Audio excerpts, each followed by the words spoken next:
हाँ, so next theory हमें पढ़नी है अभी फॉर्मेशन ऑफ कलर कंपाउंड्स देखे हमने। अब हमें पढ़ना है formation of complex compounds. Okay, तो कॉम्प्लेक्स कंपाउंड भी वो बनाएगा। ओके, यहाँ पे ज्यादा कुछ बड़ी थियरी नहीं है, छोटा सा ही टॉपिक है, कॉम्प्लेक्स कंपाउंड बनाएगा। ये कॉम्प्लेक्स कंपाउंड क्यों बनाता है भाई, क्यों बनाता है इतनी ज्यादा कॉम्प्लेक्स कंपाउंड? बाकी लोग तो नहीं बनाते, ये क्यों बनाता है? तो उसकी पर्टिकुलर कैरेक्टरिस्टिक्स है, उसके लिए वो कॉम्प्लेक्स कंपाउंड बनाता है। कौन सी कैरेक्टरिस्टिक्स है? तो बेसिकली जैसे कि half field D orbital. Okay, क्योंकि कॉम्प्लेक्स कंपाउंड बनाने के लिए तुम्हें बॉन्डिंग तो बनाना पड़ेगा। तो बॉन्डिंग बनाने के लिए अगर तुम्हारी ऑर्बिट फुल्ली फील्ड ही है, okay okay, incomplete, half field नहीं बोलेंगे, हाफ फील्ड तो 5 हो गई, D5 हो गया, हाफ फील्ड नहीं, incomplete D orbital. Incomplete D orbital होती है हमारी, तो एक वो वहां नहीं होती। ओके, ट्रांजिशन मेटल में सब में होती है, लेकिन से जिंक, कैडमियम, मर्क्यूरी वो 3 में नहीं होती। वो हमने पहले तो हमने बोल दिया कि इनको रखते ही नहीं है यार डी ब्लॉक में ऐसे बोला था ना हमने कि ये 3 को नहीं रखते डी ब्लॉक में, लेकिन फिर भी उनको कंसिडर कर लेते हैं हम, और उसके बारे में, उनके बारे में भी हम स्टडी करते हैं। अदरवाइज उनको ट्रांजिशन में नहीं रखते थे, क्योंकि ट्रांजिशन में किसको रखते थे? जहां पर डी इनकम्प्लीट से कंप्लीट होने की ट्राई करते, तो उनमें तो कंप्लीट हो गया है भाई। ओके, हाँ, तो हमारी इनकम्प्लीट डी ऑर्बिटल है, क्योंकि स्कैंडियम से जिंक तक जाए तो 3D1, 3D2, 3D3, 3D4 पूरी फील्ड तो होती ही नहीं है, जिंक पर फील्ड होती है। ओके, तो ये तो पहली कंडीशन है, बॉन्ड बनाने के लिए यहाँ पर इनकम्प्लीट ऑर्बिटल्स है। ओके, देन इन लोगों का एटॉमिक साइज बहुत छोटा होता है। डी ब्लॉक जो है मतलब दूसरों की रिस्पेक्ट में, ओके, एटॉमिक साइज छोटा होता है और चार्ज ज्यादा होता है। एटॉमिक साइज तो दूसरे कई एलिमेंट्स है जिनका कम होता है, लेकिन जिनका एटॉमिक साइज कम होता है ना, उनके अंदर चार्ज भी कम होता है। लेकिन यहाँ पे एटॉमिक साइज छोटा है, लेकिन न्यूक्लियस में चार्ज बहुत ज्यादा है। मतलब कि ऐसा समझो, स्कैंडियम है तो ऐसा छोटा सा है, ओके, लेकिन 21 नंबर है ना, तो अंदर क्या है? 21 प्रोटॉन्स है। डन, 21 इलेक्ट्रॉन्स है। ये तो न्यूक्लियस में, हाँ, न्यूक्लियस में सेंटर में कितना है? 21 प्रोटॉन्स है। डन, साइज छोटा है और अंदर 21 प्रोटॉन्स। ऐसा समझो कि ऐसा ही सेम चार्ज है, कहीं पे सेम चार्ज ले लेते हैं, लेकिन एटॉमिक साइज बड़ा। ये एटॉमिक साइज है और उसके न्यूक्लियस में 21 प्रोटॉन्स हैं। यहाँ पर भी 21 प्रोटॉन्स है, यहाँ पर भी 21 प्रोटॉन्स है। ये साइज छोटा है, ये साइज बड़ा है। यहाँ पे इलेक्ट्रॉन घूम रहा है, कौन खींचेगा? छोटा वाला खींचेगा, ऑब्वियस है। डन, तो वो कौन है? डी ब्लॉक वाले हैं, कि जिनका एक तो पहली कंडीशन क्या? Incomplete D orbit. दूसरा, एटॉमिक साइज क्या है उनकी? छोटी है, और इलेक्ट्रोनेगेटिविटी क्या है? ज्यादा है।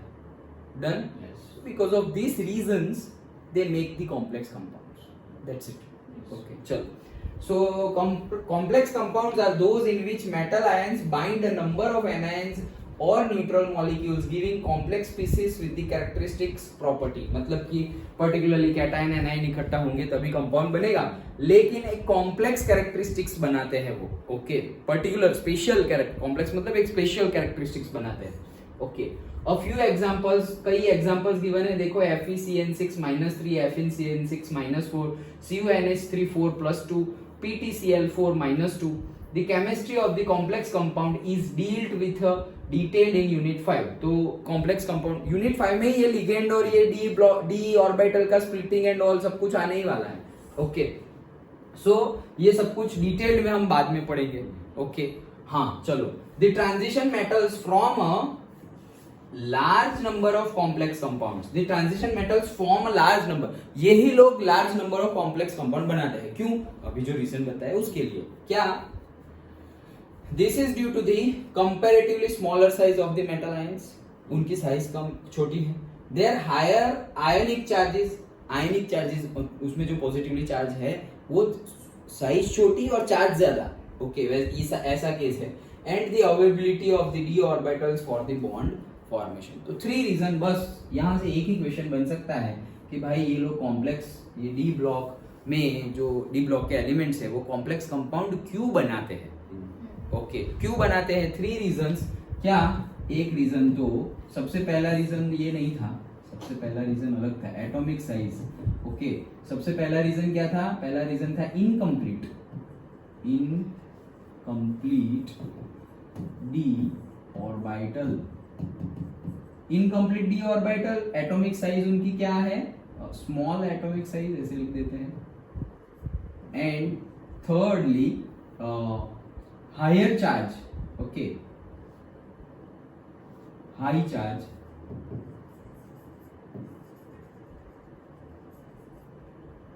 On nucleus.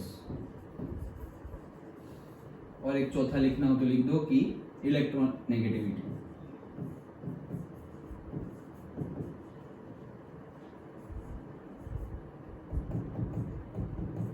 नेगेटिविटी क्या है? वो भी हाई है।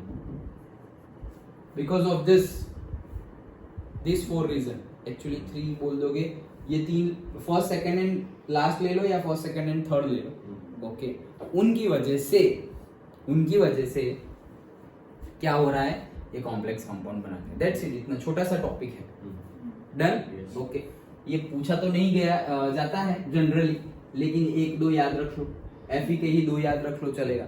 FeCN6, उसका -3 है और एक का -4 है। डन? ओके, ज्यादा याद रखने की जरूरत नहीं है। वैसे याद रखने हो तो वो आगे चैप्टर में आने ही वाला है, तो वहां याद रखने ही पड़ेंगे। डन? लेकिन हमें ऐसे लिगेंड्स बनाने हैं, ऐसे कॉम्प्लेक्स कंपाउंड्स बताने हैं जिसमें डी ब्लॉक के एलिमेंट्स इंक्लूड हो। जैसे यहाँ पे Fe इंक्लूड है, वहां पे सारे आएंगे, सिर्फ डी ब्लॉक के नहीं आएंगे, कोई दूसरे भी जो कंपाउंड्स बना रहे होंगे वो भी आएंगे।